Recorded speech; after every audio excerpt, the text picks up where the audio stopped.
Welcome to south Indian cooking. இன்றைக்கி நம்ம பார்க்க போகிறது ஹோட்டல் ஸ்டைலில் அரைச்சி விட்ட இட்லி சாம்பார் தான் பார்க்க போகிறோம். இது ரொம்பவே சூப்பராக இருக்கும். இட்லிக்கு 4 இட்லி சாப்பிட்ற இடத்துல கூட 2 இட்லி எக்ஸ்ட்ரா சாப்பிடுவாங்க. அந்தளவுக்கு டேஸ்ட்டு ரொம்பவே சூப்பராக இருக்குங்க.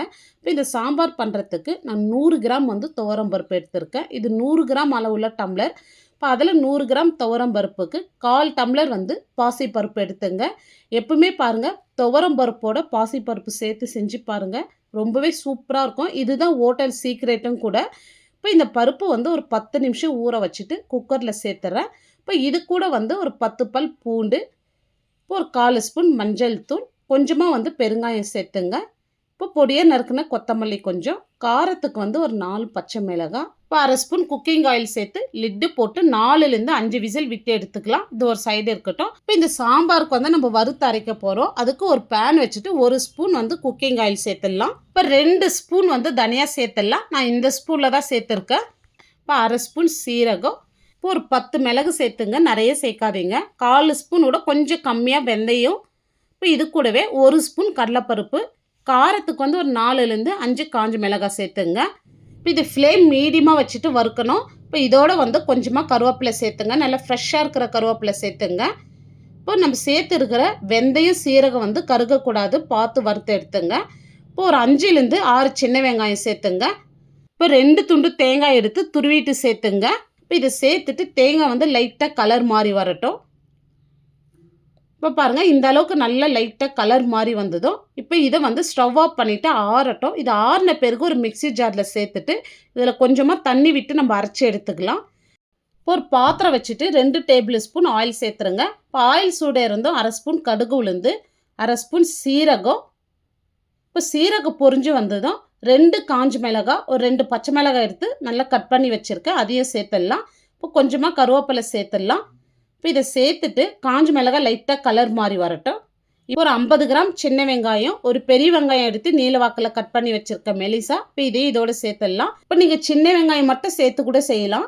இப்போ வெங்காயம் லைட்டாக கலர் மாறி வரட்டும். இப்போ பாருங்கள், வெங்காயம் இந்த அளவுக்கு நல்ல கலர் மாறி வந்திருக்கு.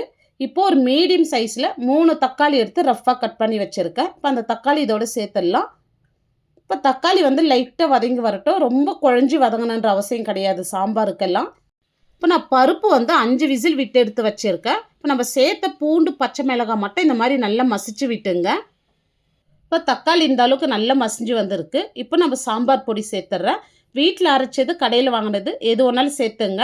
இப்போ நான் 1 ஸ்பூன் சாம்பார் பொடி சேர்த்துருக்கேன். உங்கள் காரத்துக்கு தகுந்த மாதிரி நீங்கள் சாம்பார் பொடி அட்ஜஸ்ட் பண்ணிங்க. இப்போ நம்ம மசிச்சு வச்ச பருப்பு சேர்த்துடலாம். இப்போ குக்கர்லேயே கொஞ்சமாக தண்ணி சேர்த்துங்க. இப்போ சாம்பாருக்கு தேவையானால உப்பு சேர்த்துட்டு இன்னும் கொஞ்சமாக நான் தண்ணி சேர்த்துக்கிறேன். இப்போ உப்பு காரம் செக் பண்ணிங்க. காரம் கம்மியாக இருக்குதுன்னா இப்போ நீங்கள் சாம்பார் பொடி சேர்த்துக்கலாம். இப்போ நான் கொஞ்சமாக புளி தண்ணி சேர்த்துங்க இந்த இடத்துல. இப்போ நான் ஒரு 1/2 கரண்டி அளவு நான் புளி தண்ணி சேர்த்துக்கிறேன். இப்போ புளி தண்ணி சேர்த்துட்டு சாம்பார் நல்லா கொதிக்கிட்டோம். ஒரு 2லேருந்து 3 நிமிஷம் சாம்பார் நல்லா கொதிக்கிட்டோம். இப்போ சாம்பார் நல்லா கொதிக்குது. இப்போ நம்ம வறுத்து அரைச்ச மசாலா சேர்த்துடலாம். இப்போ பாருங்கள், நல்லா நைஸாக அரைச்சி வச்சுருக்கேன். இப்போ இதை சேர்த்துட்டு மிக்சி ஜார்லேயே கொஞ்சமாக தண்ணி சேர்த்துங்க. இப்போ இது சாம்பார் தண்ணியாக தான் இருக்கணும், ரொம்ப திக்காக வைக்காதீங்க. ஏன்னா அது ஆற நல்லா திக்காக வரும் சாம்பார்.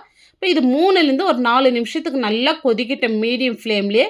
இப்போ சாம்பார் நல்லா கொதிச்சுன்னு இருக்குது பாருங்கள். இப்போ திக்னஸ் இந்த அளவுக்கு தான் இருக்கணும், ரொம்ப திக்காக இருக்கக்கூடாது. இப்போ கன்சிஸ்டன்சி இந்த அளவுக்கு தாங்க இருக்கணும் சாம்பார். இப்போ சாம்பார் நம்மளுக்கு ஆல்மோஸ்ட் ரெடி.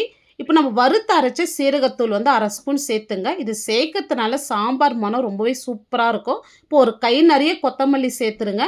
இப்போ நம்மளுக்கு ஹோட்டல் ஸ்டைலில் அரைச்சி விட்ட சாம்பார் ரொம்பவே சூப்பராக பண்ணியிருக்கோம். இது இட்லியோடு ஊற்றி சாப்பிட சொல்ல ரொம்பவே அல்டிமேட்டாக இருக்குங்க. 4 இட்லி சாப்பிட்றதுல கூட 2 இட்லி எக்ஸ்ட்ரா சாப்பிடுவாங்க. அந்த அளவுக்கு டேஸ்ட்டும் ரொம்பவே அட்டகாசமாக இருக்கும். இந்த வீடியோ உங்களுக்கு பிடிச்சிருந்தால் கண்டிப்பாக நீங்கள் ஒரு முறை செஞ்சு பாருங்கள். செஞ்சு பார்த்துட்டு எப்படி வந்ததுன்னு உங்களுடைய ஃபீட்பேக்கை கமெண்ட்ஸில் சொல்லுங்கள். லைக் பண்ணுங்கள், ஷேர் பண்ணுங்கள். நம்ம சவுத் இந்தியன் குக்கிங் சேனலை சப்ஸ்கிரைப் பண்ணாத பார்த்துட்டு இருந்தீங்கன்னா சப்ஸ்கிரைப் பண்ணிவிட்டு அப்படியே ஆல்ன்ற ஆப்ஷனையும் கிளிக் பண்ணிவிடுங்க. தேங்க்ஸ் ஃபார் வாட்சிங்.